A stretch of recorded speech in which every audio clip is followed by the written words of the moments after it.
सुरक्षा दलाच्या कारवाईमुळे नक्षलवादी इतके जबरदस्त हादरलेले आहेत की त्यांनी सरकारकडे पत्राचार सुरू केलेला आहे। Maharashtra, Madhya Pradesh, Chhattisgarh special zonal committee Maoist या गटाने मुख्यमंत्री देवेंद्र फडणवीस यांना पत्र पाठवले आहे आणि त्यांना विनंती केलेली आहे की कारवाई थांबवा म्हणून। 2 पत्र आठवड्याभराच्या काळामध्ये या गटाने पाठवलेली आहेत। पहिलं पत्र आलं 22 नोव्हेंबर रोजी, त्याच्यानंतर 5 दिवसांनी दुसरं पत्र आलं 27 नोव्हेंबर रोजी।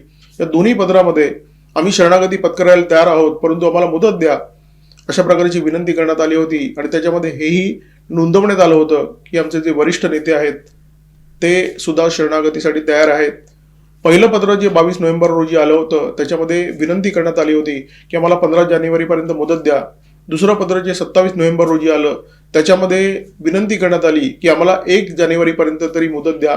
म्हणजे नक्षलवादी सरकारला सांगण्याचा प्रयत्न करतायत किमान 1 महिन्याची तरी आम्हाला उसंत द्या, 1 महिना तरी ही कारवाई थांबवा। अर्थात केंद्र सरकार आणि एकूणच सुरक्षा दलांची ही जी कारवाई आहे ती थांबण्याची अजिबातच शक्यता नाहीये। कारण केंद्र सरकारचा असा अनुभव आहे, ज्यावेळी अशा प्रकारचा संघर्ष विराम झाला, नक्षलवाद्यांना बीळ देण्यात आली, त्या बिळेचा उपयोग नक्षलवाद्यांनी पुन्हा एकदा जमवाजमव करण्यासाठी केला आणि नव्या दमाने हे नक्षलवादी सुरक्षा दलांवर तुटून पडलेले दिसले।